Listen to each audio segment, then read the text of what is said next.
جو اہم نقطہ ہے، اس موضوع کو لینے کا جو اصل نقطہ جو ہے وہ اب میں بیان کر رہا ہوں، غور سے آپ لوگ سنیے۔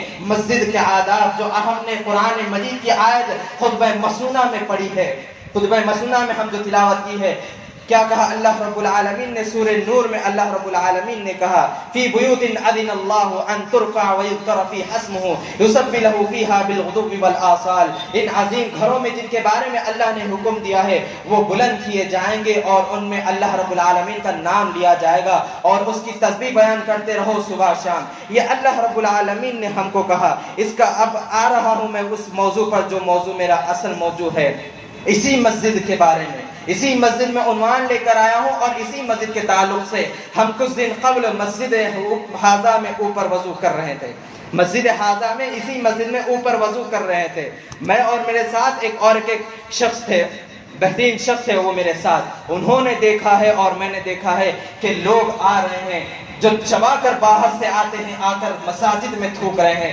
پان یا گٹکا تھا وہاں پر، تھوکے ہیں۔ آپ سامعین اکرام مساجد کو گندا کرنے کے لیے آتے ہیں یا اللہ کی عبادت کے لیے؟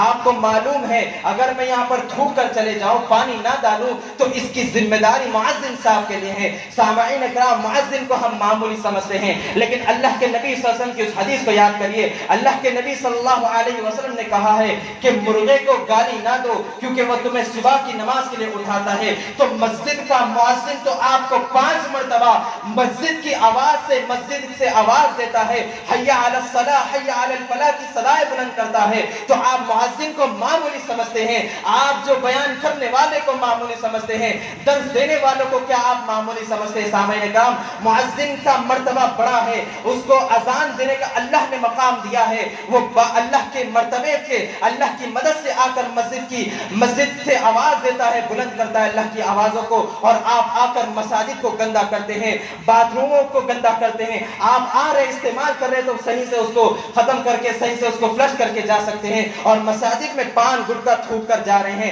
موجودہ دور میں یہ سب سے بڑی خطرناک بیماری آ گئی ہے، پان گٹکا کھا کر اس کو چبا کر سگریٹ وغیرہ لا کر مساجد میں تھوکنا، اور بازاروں میں کھڑ کر بازو والا اگر اس سے تکلیف ہوتا ہے تو بھی پرواہ نہیں کرتے، ہم اسی کے ساتھ کھڑے ہو کر تھوکتے ہیں اور کھاتے ہوئے پچکاری مارتے ہوئے چلے جاتے ہیں۔ اللہ رب العالمین نے کیا کہا؟ وَطَهِّرْ بَيْتِيَ لِلطَّائِفِينَ وَالْعَاكِفِينَ وَالرُّكَّعِ السُّجُودِ، میرے گھر کو طواف کرنے والوں کے لیے، اعتکاف کرنے والوں کے لیے، اور رکوع کرنے والوں کے لیے، اور سجود کرنے والوں کے لیے، اس کے لیے صاف ستھرا رکھا کرو۔ مؤذن تو صاف ستھرا رکھ رہا ہے اور ہم آ کر اسے گندا کر کے جا رہے ہیں۔ سامعین اکرام، ہم سمجھتے ہیں پان کھانا صحیح چیز ہے، گٹکا کھانا صحیح چیز ہے، تمباکو کے چیزیں کھانا صحیح چیز ہے، سگریٹ پینا صحیح چیز ہے۔ سامعین اکرام، یہ سب چیزیں حرام ہیں۔ پان کے بارے میں تو نہیں کہوں گا، گٹکا اور اس کے ساتھ ساتھ جتنی چیزیں تمباکو وغیرہ یہ حرام ہے۔ سامعین اکرام، اللہ رب العالمین نے قرآن میں کہا ہے، کیا کہا اللہ رب العالمین نے؟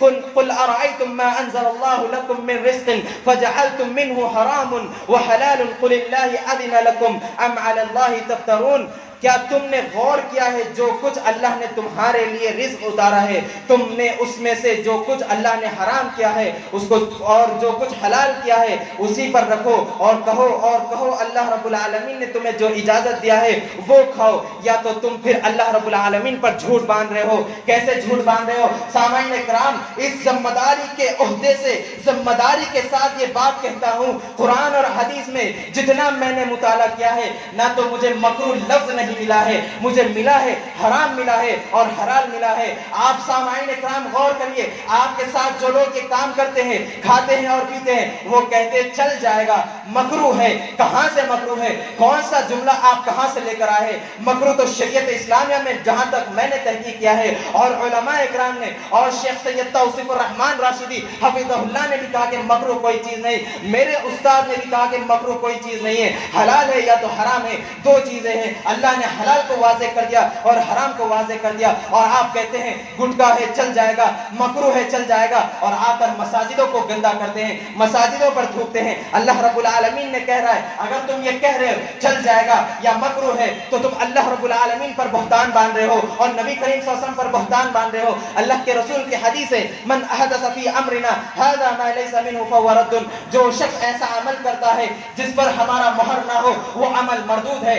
آج ہم نے یہ کہہ کہہ کر اس عمل پر تصدیق کرتے ہوئے اللہ کے نبی کی طرف منسوخ کر دیا اور اللہ کے نبی پر ہم نے جھوٹی بات کر دی ہے۔ سامعین اکرام، ان سب چیزوں سے ہم کو بچتے ہوئے رہنا چاہیے، اور یہ چیزیں تمباکو، گٹکا وغیرہ حرام ہے۔ اللہ رب العالمین نے قرآن میں کہا وَلَا تَقْتُلُوا أَنفُسَكُمْ إِنَّ اللَّهَ كَانَ بِكُمْ رَحِيمًا، اپنے اوپر اپنے آپ کو ہلاکت میں نہ ڈالو، بے شک اللہ رب العالمین تم پر مہربانی کرنا چاہتا ہے۔ تم یہ سب چیزیں کھاتے ہو، اس پر لکھ کر آتا ہے کینسر ہوتا ہے اس سے، لیکن اسے کھاتے ہو، موت کے منہ میں جاتے ہو۔ اپنے آپ کو ماننا، خود خوشی کرنا ہے، اور پھر قیامت تک آپ جب مر جائیں گے، آپ کو جب قبر میں داخل کر دیا جائے گا، آپ کو قبر کے دن اسی دن سے اور قیامت تک کے لیے آپ کو وہی عذاب دیا جاتا رہے گا جو آپ کرتے تھے۔ سامعین اکرام، ان چیزوں کو ہم کو ختم کرنا ہے، ان چیزوں کو سماج سے بائیکاٹ ہم شروع کرنا چاہیے۔ ہم اپنے آپ کو اہل الحدیث کہتے ہیں، توحید والے کہتے ہیں، ہم کو یہ مشن لے کے آگے بڑھنا چاہیے اور اس کا خاتمہ کرنا چاہیے۔ اسی طرح آخری حدیث اللہ کے نبی کریم صلی اللہ علیہ وسلم کی حدیث ہے، اس کی راوی ابو ہریرہ رضی اللہ عنہ کہتے ہیں، غور سے سنیے آپ، اللہ کے نبی صلی اللہ علیہ وسلم بیٹھے ہوئے تھے منبر رسول پر، آپ نے دیکھا دیوار پر تھوک لگا ہوا ہے، بلغم لگا ہوا ہے۔ آپ صلی اللہ علیہ وسلم کے چہرے انور پر ہم نے غصہ نمودار ہوتے ہوئے دیکھا، اور آپ صلی اللہ علیہ وسلم اٹھے خراچا اور اسے ختم کیا، اور آپ غصے کی حالت میں کہا یہ حالت جس نے بھی کی وہ اللہ رب العالمین کو ناراض کرنے کا کام کیا۔ قبلے کی طرف تھوکنا نہیں چاہیے، کیونکہ قبلے کی طرف تم اللہ رب العالمین کے لیے کھڑتے ہو اور نماز پڑھتے ہو، اور ایک حدیث میں آیا ہے تمہارے اور قبلے کے درمیان اللہ رب العالمین رہتا ہے۔ آج ہم بازار میں بھی رہو، کہیں بھی رہو، قبلہ دیکھتے نہیں، کچھ نہیں، تھوکتے ہیں اور چلے جاتے ہیں، یہ غلط بات ہے۔ اور ایک حدیث ہے اللہ کے نبی کریم صلی اللہ علیہ وسلم کی، اللہ کے نبی کہتے ہیں اس کو اپنا امام نہ بناؤ جو قبلے کی جانب تھوکتا ہے۔ آج ہمارا حال کیا ہے؟ اپنے آپ پر آپ مشاہدہ کریے، اور بازاروں پر بھی اگر ہمیں بہت ضرورت ہے تو بازار پر ہی کہیں بھی کھڑے ہو کر ہم شروع ہو جاتے ہیں۔ ہم کو یہ نہیں آتا کہ بازار میں ہے کوئی جا رہا ہے، اللہ کے نبی کی حدیث ہے اگر تمہارے اندر شرم و حیا باقی نہ ہو تو جو چاہے وہ کرو۔ آج ہمارے اندر شرم و حیا نہیں ہے، اس لیے بازاروں پر دیواروں پر کھڑ کر ہم کو اگر ضرورت پڑتی ہے تو ہم شروع ہو جاتے ہیں۔ کہاں مسلمان اپنے آپ کو آپ لوگوں کے سامنے کھڑا ہو کر آپ بتا رہے کہ میں مسلمان ہوں۔ آپ کا کیریکٹر کیسا ہونا چاہیے؟ آپ کے اخلاق سے لوگ مسلمان ہو جانا چاہیے۔ اللہ کے نبی کے اخلاق سے لوگ مسلمان ہو جاتے تھے، دین اسلام پر آتے تھے۔ آج ہمارے اسلام پر لوگ انگلی اٹھا رہے ہیں، کیا وجہ ہے؟ ہمارے کرتوت ہے، ہم نے ان کو اجازت دی ہے، ورنہ کسی کی مجال جو اسلام کے خلاف آواز اٹھا دے، مسلمان کے خلاف آواز اٹھا دے، مسلمان کو برا بھلا کہتے، کسی کے پاس مجال نہیں ہوتی۔